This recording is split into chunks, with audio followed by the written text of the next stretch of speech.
Allô tout le monde, j'espère que vous allez super bien. On se retrouve cette semaine à mon chalet pour une vidéo Q&A, donc questions-réponses. Je vous ai demandé des questions sur YouTube il y a environ quelques semaines. Puis vous avez été quand même généreux, j'étais contente. Il y a beaucoup de questions que vous m'avez posées. Et c'est aujourd'hui que je réponds à ces questions-là. Je vous ai aussi posé la question sur Instagram. Puis là, je sais même pas lesquelles que je vais répondre. Là, je les ai toutes écrites sur cette feuille-là. Puis je vais y aller vraiment de façon aléatoire. J'avais envie de faire cette vidéo-là parce que je trouve que c'est toujours le fun de vous en dire un petit peu plus, puis d'apprendre à mieux se connaître, autant vous que moi. Puis c'est ça. J'avais jamais fait de vidéo comme ça, puis même qu'au début de ma chaîne, je m'étais comme jurée que jamais j'allais faire de vidéo, moi, devant la caméra. Je voulais juste filmer des DIY et tout, mais finalement, vous vous en rendez bien compte que ça l'a changé.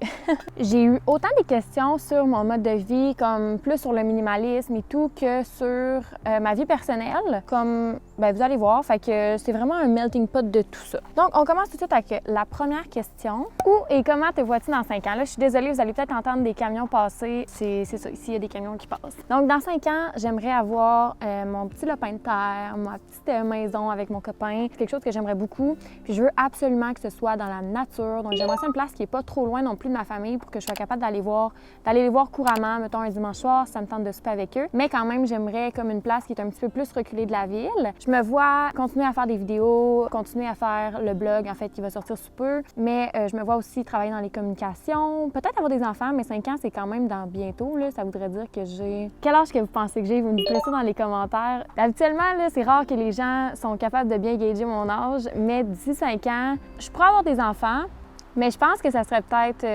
trop tôt pour moi. Je sais pas. Ça reste à voir. Je me vois continuer de faire YouTube, mais peut-être aussi avoir un petit emploi à côté en communication. Quel déclic m'a apporté vers le minimalisme? Ça, c'est vraiment une bonne question. Puis j'avais genre fait une vidéo là-dessus il y a quand même longtemps. Mais je vous dirais que c'est en écoutant le documentaire de Minimalism, je crois, sur Netflix, que ça m'a vraiment comme fait OK. Ça m'a sauté au visage que, je sais pas, c'est un mode de vie que je trouve qui a tellement de sens. Puis ça venait vraiment me rejoindre. Puis je trouve juste que le bonheur, ça se trouve vraiment pas dans les choses. Ça se trouve dans les moments qu'on passe avec les gens. Puis bref, je pense que c'est ce documentaire-là qui a vraiment comme allumé la petite étincelle en moi. D'ailleurs, si vous l'avez pas vu, je vous le conseille vraiment. C'est un documentaire qui est super intéressant puis qui explique vraiment bien aussi c'est quoi le minimalisme. As-tu déjà voyagé hors du Québec? Oui, j'ai déjà voyagé quand même. Je dirais pas que je suis dans les grandes voyageuses, là, mais j'ai quand même voyagé un peu. Je suis allée en Suisse avec l'école. Je suis allée en France. Vous m'avez d'ailleurs posé cette question-là. Je suis allée en France, à Paris, à Ambroise et à Loire. Je suis allée aussi au Portugal avec mon copain. On a fait un voyage de 3 semaines. Fait que, tu sais, j'ai quand même voyagé beaucoup, mais en Europe. Je suis allée aux États-Unis, bien sûr.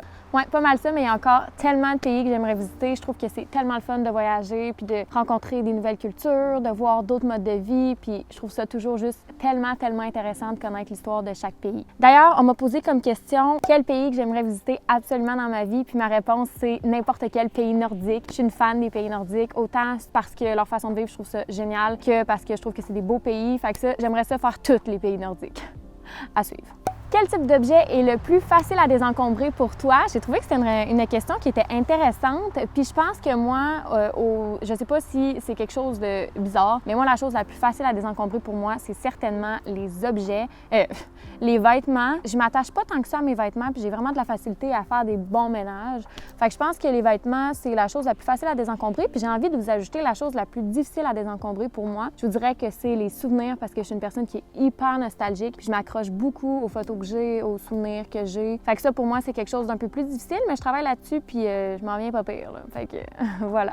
Est-ce que ça arrive que tu te sentes coupable d'accepter certaines choses? Fait que là, j'imagine que la personne voulait dire par là comme des cadeaux, des trucs dans le genre. Depuis quelques années, je suis vraiment rendue bonne pour dire non. Mais peut-être pas un cadeau, là, mais comme quand les gens veulent me donner des trucs spontanément puis que j'en ai pas besoin, ça me dérange vraiment pas de dire non. Puis je pense aussi que les gens, ça leur dérange pas non plus parce que, tu sais, eux autres, ils veulent me le donner. Puis si moi, je n'ai pas besoin, mais ça sert à rien qu'ils me le donnent, ça sert à rien que je l'accepte aussi. Fait que ça, non, mais il y a quand même des petits trucs des fois que oui. Puis je vous donne un exemple. Il y a quelques semaines, j'étais allée magasiner dans une friperie.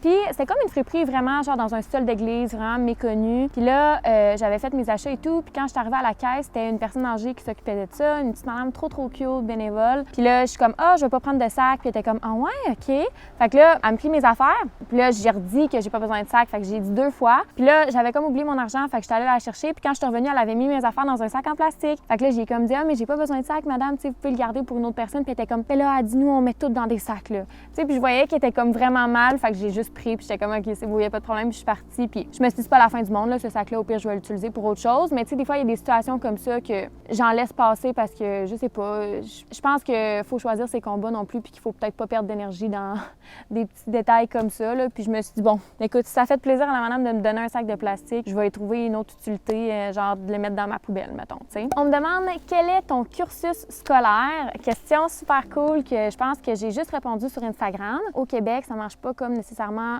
je pense qu'on est les seuls à avoir le cégep. Fait que le cégep, c'est un endroit où on va avant d'aller à l'université. Puis c'est des programmes qui sont plus précis, je dirais, que l'école, mettons, secondaire.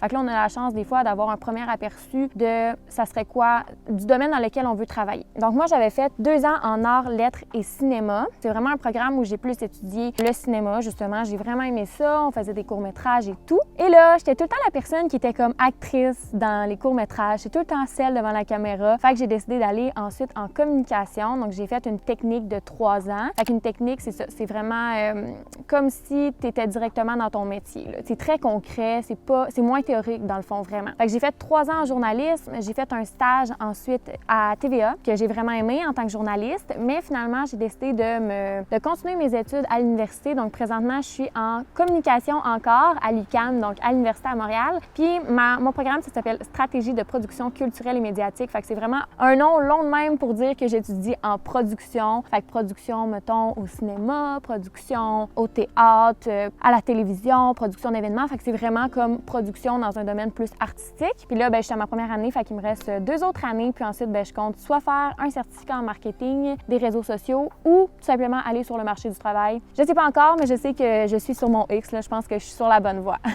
Quels sont tes projets en général? Bonne question. Mais mes projets en général, je pense que c'est YouTube qui me prend beaucoup de temps puis que je suis tellement passionnée par ça. Ça, c'est comme mon plus gros projet, je dirais. Sinon, ben, j'ai bientôt un blog qui va sortir dans pas trop longtemps, que c'est comme un peu mon bras droit, je dirais, de YouTube. Puis dans ce blog-là, j'aimerais ça comme mettre plus de DIY, mettre plus de choses qui s'apprêtent moins en vidéo finalement. Des sujets, des fois, qu'on aime mieux les lire en article que nécessairement regarder une vidéo. C'est plus ça que j'ai l'intention de mettre sur le blog. Fait que là, je suis en train de travailler sur le design. Fait que ça, c'est comme mon deuxième plus gros projet. Sinon, j'ai-tu d'autres projets dans la vie? Je pense pas. Ben, j'ai un voyage qui s'en vient, qui était censé être cet été, mais qui va être reporté nécessairement à l'année prochaine, qui est un voyage qui me fait trop triper, là. J'ai tellement hâte. Fait que ça, c'est quand même un bon projet parce que je sais que je suis du genre à full planifier l'itinéraire, puis comme essayer de voir le plus de choses possible. Fait que ça, c'est comme mon projet. Mais sinon, je pense que c'est pas mal ça mes projets, mais comme je vous dis, mon plus gros projet, c'est YouTube présentement. Penses-tu avoir un nouvel animal de compagnie? J'ai pas d'animal de compagnie présentement. Chez nous, on a tout le temps eu des chats. Fait que je suis plus comme dans la team chat. Mais là, depuis que je connais mon chum, il y a un chien, puis j'aimais pas les chiens avant de le connaître, mais maintenant, j'adore les chiens. Donc, je vous dirais que plus tard, on aimerait, autant mon chum que moi, avoir un chien, un gros chien, là, tu sais, un chien qui peut courir sur le terrain, qui va nous accompagner si on va faire du 4 roues. Fait que lui, il a un épagneul français, mais j'aime aussi les golden. Je suis pas très bonne d'un nom, mais j'aime les gros chiens, puis ça, c'est sûr et certain que j'aimerais ça en avoir un plus tard. Fait que oui, je suis plus rendue dans la team chien maintenant que la team chat. Dites-moi dans les commentaires si vous êtes plus chat ou chien, puis si vous en avez un aussi, je serais curieuse de le savoir. Il y a quelqu'un qui me demande comment ton copain accepte-t-il ton mode de vie minimaliste. En fait, moi, là, j'ai toujours trouvé qu'être minimaliste ou être plus écolo, c'était not a big deal dans le sens où c'est juste une façon de consommer, je trouve, qui est différente. Pour moi, c'est vraiment juste de faire des choix qui sont plus intelligents au quotidien, de vraiment savoir c'est quoi mes besoins, puis de pas dépenser n'importe comment, puis de mettre mon bonheur ailleurs que dans les choses matérielles. Puis mon copain partage quand même la même vision que moi sans se proclamer minimaliste, mais tu sais, c'est pas quelqu'un qui achète vraiment beaucoup. En fait, vraiment pas. J'ai plus de choses que lui même. Pour lui, je pense pas que ça a été quelque chose de déterminant dans notre relation. Fait que je vous dirais qu'il l'accepte vraiment bien, puis moi aussi, j'accepte comment qui est. Puis je pense que c'est ça la clé dans un couple, c'est de se respecter dans nos différences, puis accepter comment l'autre qui est, puis essayer de bien conjuguer avec ça. Mais ça n'a jamais été un sujet de chicane ou un sujet de débat ou whatever dans notre couple. Fait que je vous dirais que ça se passe super bien de ce côté-là, là, vraiment. Il y a peut-être juste le bout où je voulais avoir une mini-maison, puis je pense pas que mon chum, c'était quelque chose qui le faisait tant triper que ça, une mini-maison. Il trouvait ça petit sur un temps. Fait qu'il y a peut-être juste ça qu'à un moment donné, tu sais, ça le rejoignait moins, mais on a le temps de changer d'idée dans la vie, hein. Puis maintenant, ben, je veux pas une mini-maison, mais je veux une maison qui est pas énorme, là. Tu sais, je veux une belle grosseur de maison, qui est juste assez grosse pour recevoir, mais qui n'est pas trop grosse non plus. On me demande qu'est-ce que tu penses des Français? Hey, je trouve ça le fun comme question, puis je pense qu'il y a plus de Français qui regardent mes vidéos que de Québécois. Mais pour vrai, moi, je trouve que les Français sont super, super sympathiques. J'ai adoré quand j'étais allée en France connaître des Français. Par contre, j'ai trouvé quand j'étais allée en France, surtout à Paris, que les Français avaient de la difficulté à comprendre mon accent. Fait que des fois, je me demande, est-ce que vous avez de la difficulté à comprendre mon accent ou non? Je me suis toujours demandé ça parce que je me souviens que quand je commandais dans des restos, des fois, il fallait que je répète plusieurs fois. Puis je sais que j'ai tendance à parler vite, mais sinon, j'ai trouvé que c'était vraiment un peuple qui était accueillant, gentil, chaleureux. J'aime les Français, tout simplement. Ensuite, aimerais-tu écrire un livre? Vraiment. J'aimerais vraiment écrire un livre dans le style un peu minimal ou dans le style un peu de Josiane Sarrazin-Côté. Un livre qui est comme vraiment épuré avec comme mes petites recettes DIY préférées, parler de mon mode de vie et tout. Mais je pense que ça va être un projet pour plus tard, puis je promets rien, là. C'est vraiment juste peut-être un petit rêve que je chéris dans mon cœur, mais j'ai aucune idée si plus tard ça va être quelque chose qui va me parler. Mais ouais, ça pourrait être quelque chose de cool, mais c'est pas quelque chose que je travaille là-dessus présentement ou quoi que ce soit. OK, et finalement, on me demande quelle est ta routine capillaire.